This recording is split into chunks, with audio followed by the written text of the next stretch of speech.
ಬರೋದಕ್ಕೋಸ್ಕರ ಎಲ್ಲರೂ ಸೇರಿ ಖುಷಿಯಿಂದ ಈ ಊಟದನ್ನ ವ್ಯವಸ್ಥೆ ಮಾಡಿದ್ದಾರೆ. ನಮ್ಮ ಸಮಾಜವರು ಬಂದು ತುಂಬ ಜನ ಹೇಳಿದ್ದಾರೆ, ನಮ್ಮ ಅಣ್ಣವ್ರು ಬಂದಿದ್ದಾರೆ, ಆವಾಗಲೇ ನಮ್ಮ ಫ್ರೆಂಡ್ಸ್ ಎಲ್ಲ ಬಂದಿದ್ದರು. ಅವ್ರಿಗೆ ನಾನು ಅಲ್ಲಿ ಹೋಗಿ ನಮ್ಮ ಕೈಯಿಂದ ಆಗಿದ್ದ ಪ್ರಯತ್ನ ನಾನು ಮಾಡಿ ಅವ್ರಿಗೂ ಒಳ್ಳೆಯದಾಗಬೇಕಂತ ನಾನು ಕೋರ್ತೀನಿ.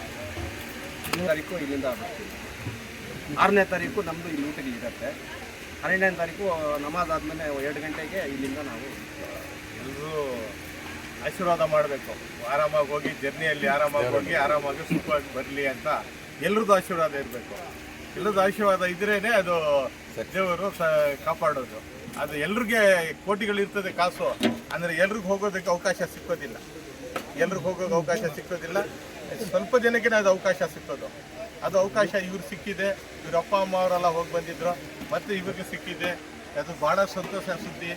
ನಾವು ಏನು ಕೋರ್ಕೊಳ್ಳೋದಂದರೆ ಇವ್ರ ಜರ್ನಿ ಎಲ್ಲ ಒಳ್ಳೆ ರೀತಿಯಲ್ಲಿ ಆಗಲಿ, ಆರಾಮಾಗಿ ಹೋಗಿ ಆರಾಮಾಗಿ ಬರಲಿ ಅಂತ ಕೇಳ್ಕೊಂಡು ನಮ್ಮ ಮಕ್ಕಳಿಗೆಲ್ಲ ಒಳ್ಳೆ ನಮ್ಮ ಇಂಡಿಯಾ ಜನಗಳಿಗೆಲ್ಲ, ಕರ್ನಾಟಕನೇ ಇಲ್ಲ, ಇಂಡಿಯಾ ಥ್ರೂಔಟ್ ಇಂಡಿಯಾ ಜನಗಳಿಗೆಲ್ಲ ಅಲ್ಲಿ ಹೋಗಿದ್ದ ತಕ್ಷಣ ಎಲ್ರಿಗೂ ಪ್ರೇಯರ್ ಮಾಡಲಿ, ಶಾಂತಿವಾಗಿ ಬದುಕಲಿ, ನಮ್ಮ ಇಂಡಿಯಾ ಸ್ವಲ್ಪ ಮುಂದೆ ಹೋಗಲಿ ಅಂತ ಬೇಡ್ಕೊಂಡು ಬರಲಿ ಅಂತ ನಮಗೆಲ್ಲ ಕೋರಿಕೆ ಪ್ರಾರ್ಥನೆ ಮಾಡಿ.